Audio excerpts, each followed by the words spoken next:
1 year ago, I made my first ever Genshin Impact free-to-play account review, and now it is time for me to share with you guys my second year progression through the amazing region of Teyvat. Just like in the first video, I want to point out that I am a completely free-to-play player. I have never spent money on Genshin Impact ever, nor have I bought any of the gift items like the blessings or anything like that. Every character outfit that I own is free-to-play that you can get from events in the past, and I did miss out on Kaya's unfortunately, but as tempting and beautiful as the other ones are, I have never bought them and probably never will either.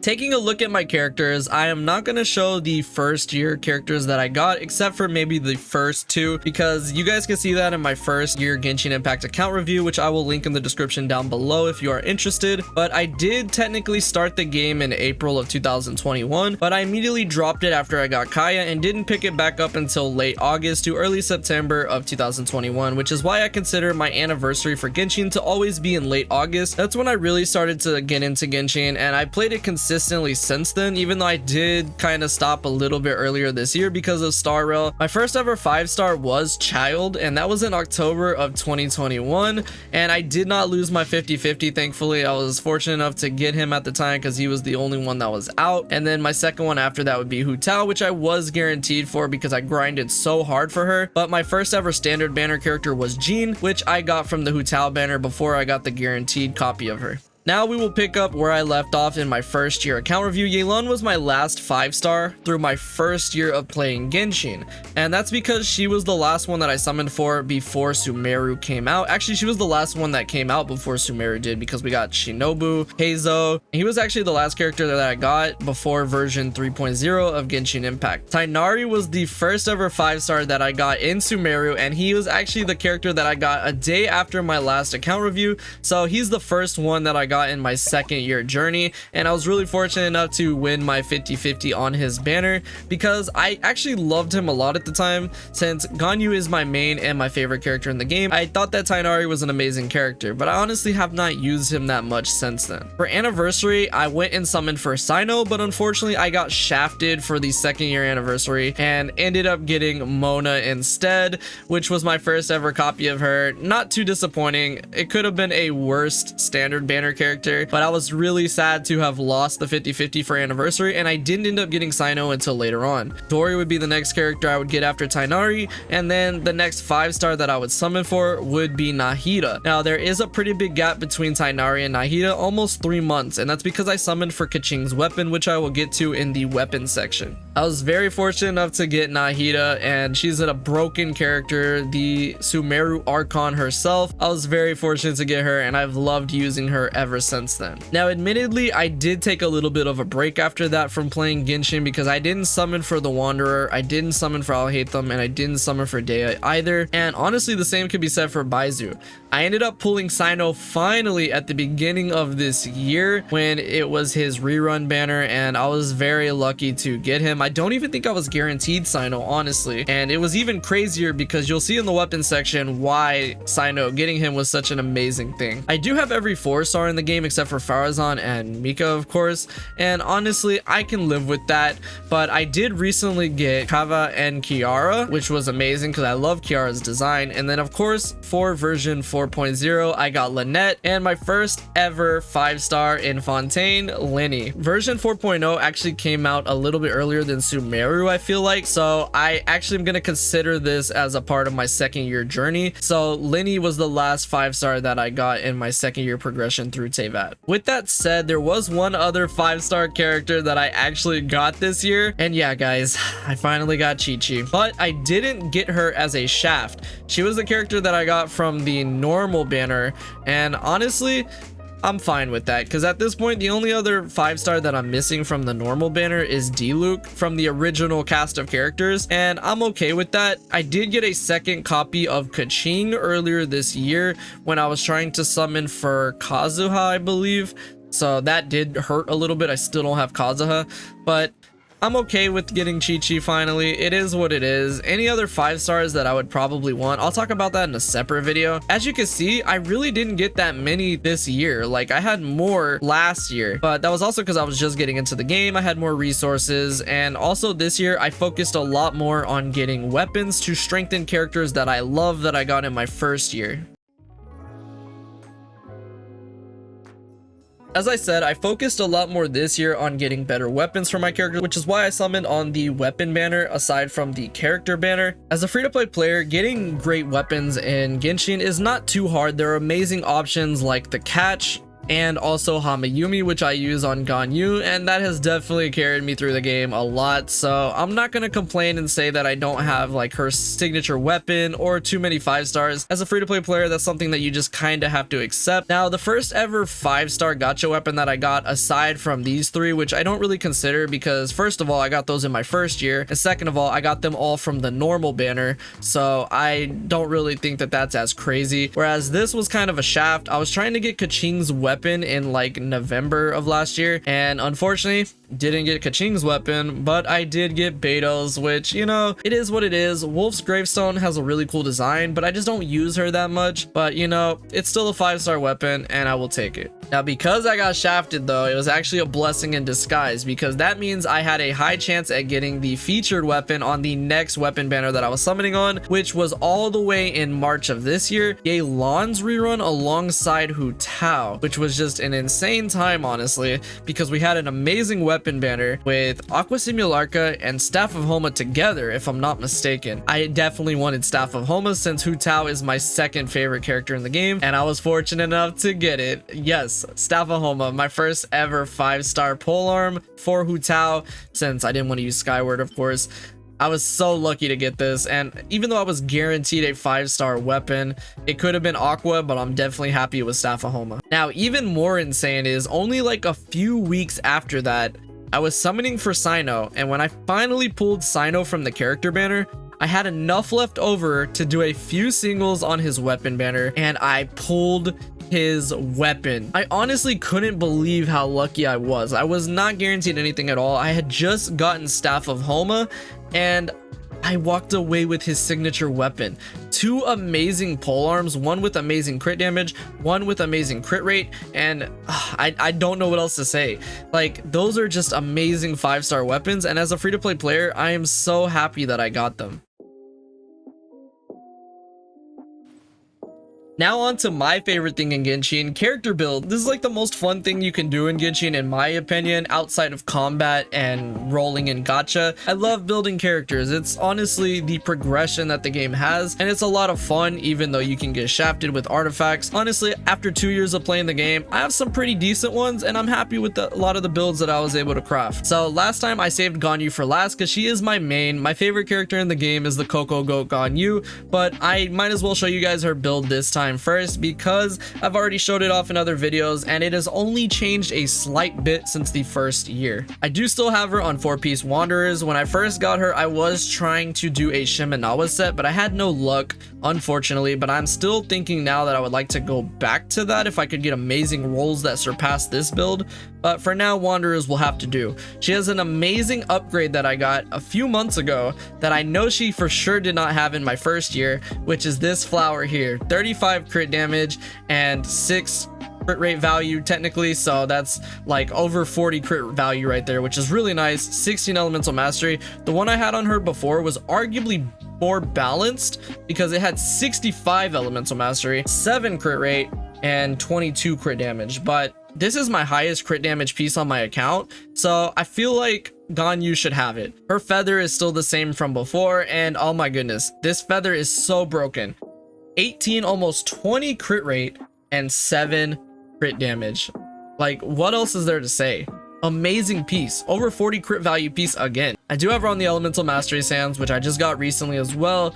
7 crit rate, 25 crit damage. It's okay. Honestly, I just want her to be super strong with that. But where I'm really slacking on my Ganyu build is her goblet. I only have one onset cryo damage goblet, and it's this one with crit rate, elemental mastery, no crit damage whatsoever on here, which brings me to her circlet. Crit damage circlet, 6 crit rate, but 77 EM. That's amazing. Because of course I use her for a melt comp, so that's why I have her with this, of course. So EM is something that I desperately need. I run her with her favorite free-to-play 4-star craftable weapon, the Hamayumi, which is just so amazing. I want to get a 5-star weapon for her, and that's honestly the only way that I can improve her build at this point, in my opinion. So something like the Hunter's Path from Tainari is something I would love for her because it offers the EM boost with the effect. So that's something that I would definitely love to throw on her. Almost Bow was her signature, but I don't think that it's really that great for her anymore, or Aqua Simularca if that's all I can get. I have her at 10 10 10 triple crown. She's the only character in the game that I have triple crown, and because she's my main, that really doesn't need any explanation, but also because I don't like to spend a lot of crowns on characters if I don't have to.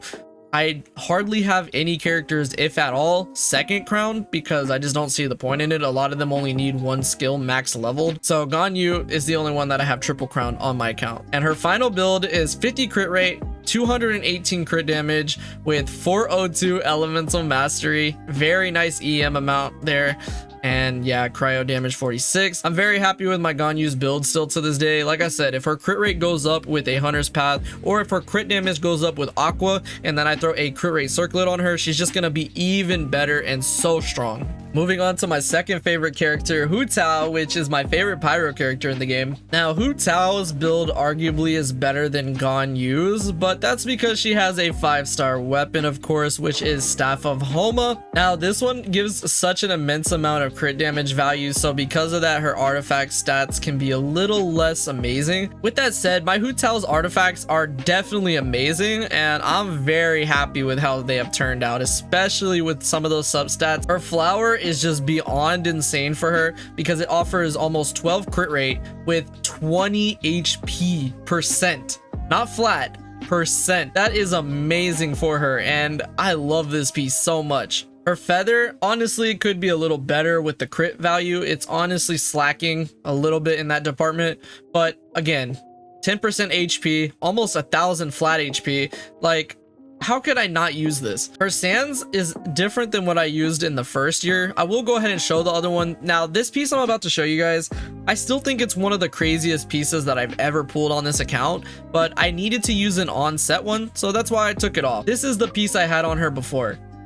16 crit rate with 12 crit damage and even a little bit of HP. That amount of crit rate is honestly insane with how much crit damage it also has. You guys saw Ganyu's feather at like 18 crit rate, but I had like no crit damage on it. But I did have to use an onset one for her, which is why I went and used this one. I do use an offset goblet on her, which again, amazing. No wasted substats here at all. 10% crit rate, 11% crit damage, HP of 200 with HP of 10, and then her circlet has 31 crit rate, of course, and 22 crit damage. Honestly, not that bad. It's really not that bad, and 40 elemental mastery on top of that with 598 HP. I'm very happy with this build. It has so much HP, and from artifacts she gets like just, oh my gosh, man, like her HP is just crazy. I do have her crowned on her E, but I definitely do think I need to get her crowned on her ult just because she is my second favorite character. I think I want to get her at least 2 crowned, but I definitely do like having her E crowned, and I think she's amazing. Unfortunately, I do not have her at C1. I would love to. This is probably the most C1 that I would want in the game,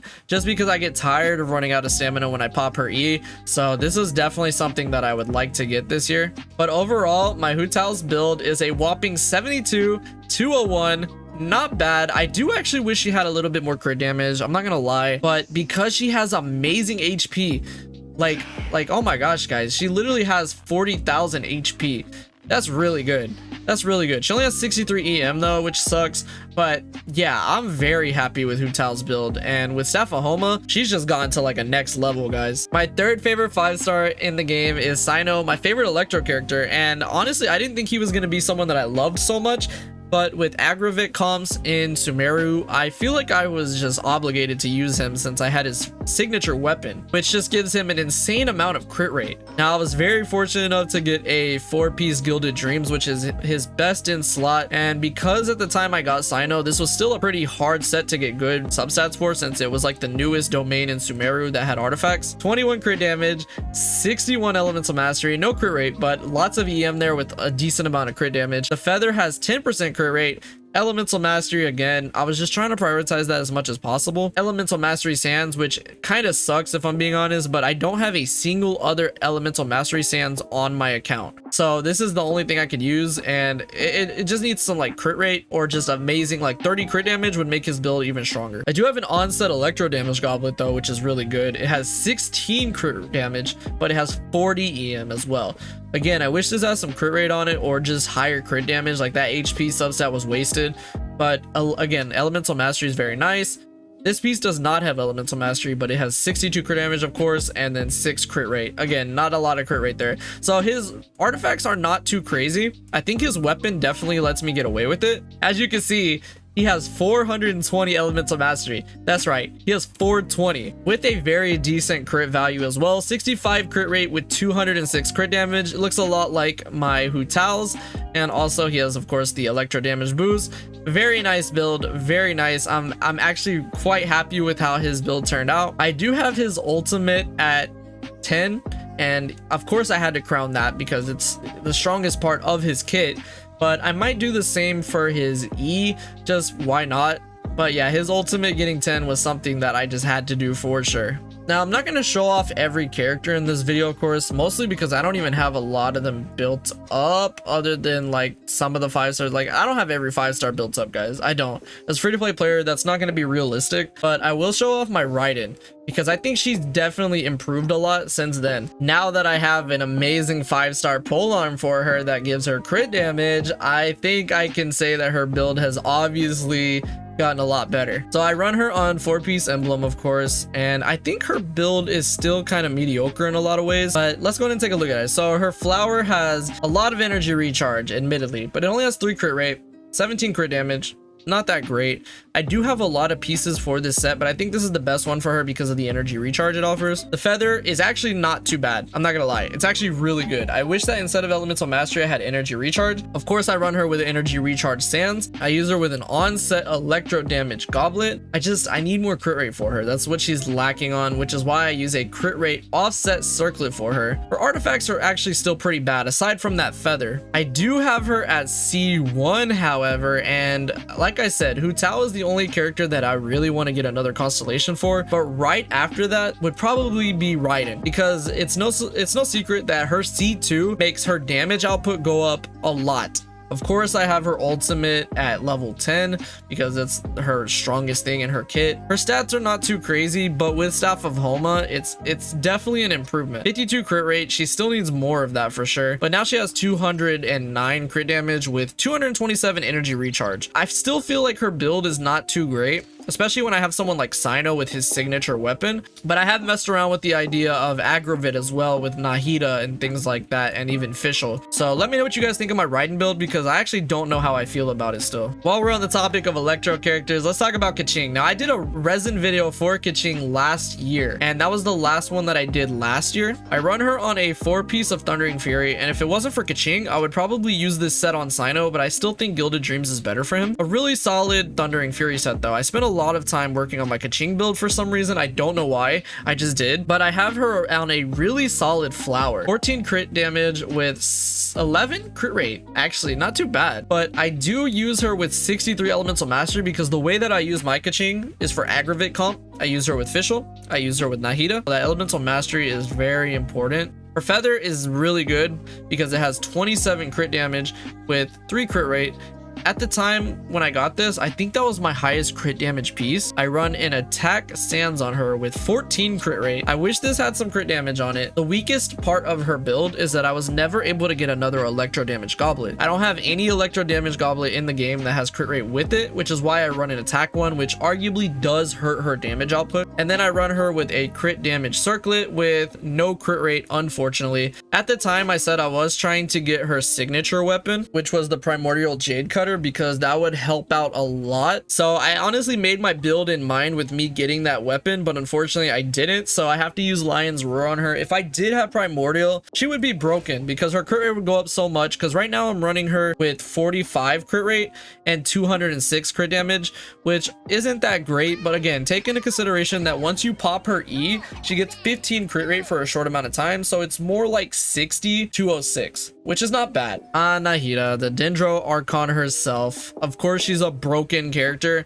but the way that I built her, honestly, I know I'm probably gonna get laughed at a little bit because her EM is lacking. I know you want to build high EM on Nahida, but I kind of use her in like a kind of like a hybrid build, to be honest. I run her with 4-piece Deepwood. Now she's like a staple character from my Sino team comp, my Kaching team comp, but I build her in a flex kind of hybrid comp. And the reason I say that is because I kind of prioritize a lot of crit with her for some reason, and I don't have too much EM as a result of that. 13 crit damage, but only 21 EM, which is very bad.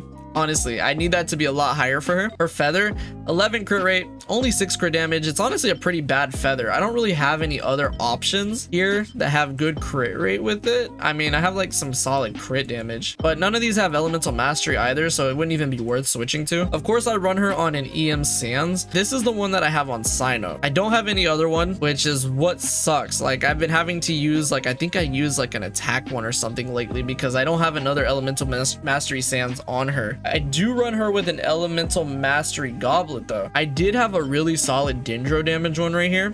But the reason I run her with this is because, like I said, I'm kind of trying to do like a little hybrid comp with her where I have a lot of crit rate and crit damage, but also the elemental mastery. And then I run her with a crit damage circlet. I used to run her with this elemental mastery run alongside the Widsith I run on her, which gives her the crit damage. And of course, I actually don't have Nahida Crown, nor do I have any constellations for her, but I run her at a kind of weird build. Like I said, I run her with a very weird build. I have 509 elemental mastery, 40 crit rate, and 220 crit damage almost.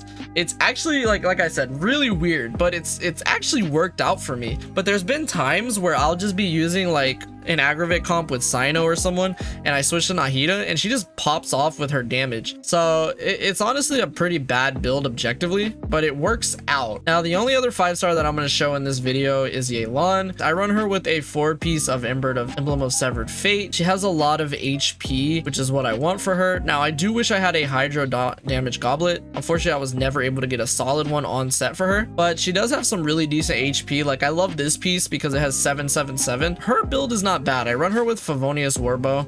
I do have her, you know, pretty decent. No crown. Don't have her at any constellations, but she does have 60 crit rate, 180 crit damage with over like 40,000 max HP when she's in a team with over 200% energy recharge. And she honestly gets the job done pretty well. Now for the last part of the video, which I know a lot of people probably aren't too interested in, but I love progression in games, achievements, whether it be on Xbox, Steam, or even Genshin. I love having something to work towards. Now with that said though, I feel a little disappointed in myself at the level of progression that I've done when it comes to achievements. I should have all of these 100%. This one, I think we can all agree this one takes the longest for sure, and I'm nowhere near it. So yeah, that's never happening. But with that said, I do love the exploration aspect of Genshin. As a player that plays games like Assassin's Creed where you gotta explore the map and collect collectibles like chests, this is one of the things that actually got me invested in Genshin. It's a gacha game, anime style graphics, and you get to collect things like you're playing Assassin's Creed or something. I'm in, and that's honestly what got me to love Genshin. As time has gone on, I haven't really invested that much into exploration because it kind of just gets too tedious. And I don't know, I feel like I've been worn out a little bit with it. But with that said, I still have made some pretty good progress. I have a lot of these almost done. Like, I did all of this within like a week when I came back to playing Genshin not too long ago to summon for Lenny, and I've definitely put my time in when it comes to exploring the regions of Teyvat, like Mondstadt 100%, Liyue 100%, also Inazuma for the most part, which is broken up between a lot of different regions. I have at almost 100%, at least when it comes to achievements. If we look at the region, Mondstadt, of course, the easiest one, 100%. Dragonspine, none of these are really 100%. Inazuma, I do have really close to 100%. That was around the time I got into playing Genshin strongly, was during the first anniversary. So so it makes sense that a lot of these are like nearly 100%. Sumeru, I had a lot of fun exploring as well. Vanarana is the only one that I have 100, except for the desert area, which oh man, I loved the desert region of Sumeru. Like it reminded me a lot of Assassin's Creed Origins, and even though that's not one of my favorite Assassin's Creeds, I definitely loved exploring the desert. Like that was just such a cool area to explore. But with picking up the game again recently, I've been exploring this whole region. Like I did all of this within like a week, and then if we move to Fontaine, I'm already at 60% base for all of these, which is really good. I've collected, like I said, every Hydroculus within this area, so I just need to go back and collect all the chests and things like that underwater especially, and I could definitely get this 100% soon. I didn't touch on certain things like Spiral of Abyss or a lot of the events, especially because I don't particularly like the 12th floor Spiral of Abyss. Getting rewards that offers less than a single for a banner is just not worth it for me. But I really enjoy playing Genshin still. I think I definitely have leaned more towards Star Rail as of late, but there's always going to be something magical to exploring the regions in this game while also building the characters for the combat that is definitely a lot different than Honkai Star Rail. But yeah, I hope you all enjoyed this. Thank you so much for watching, and I will see you all in the next video.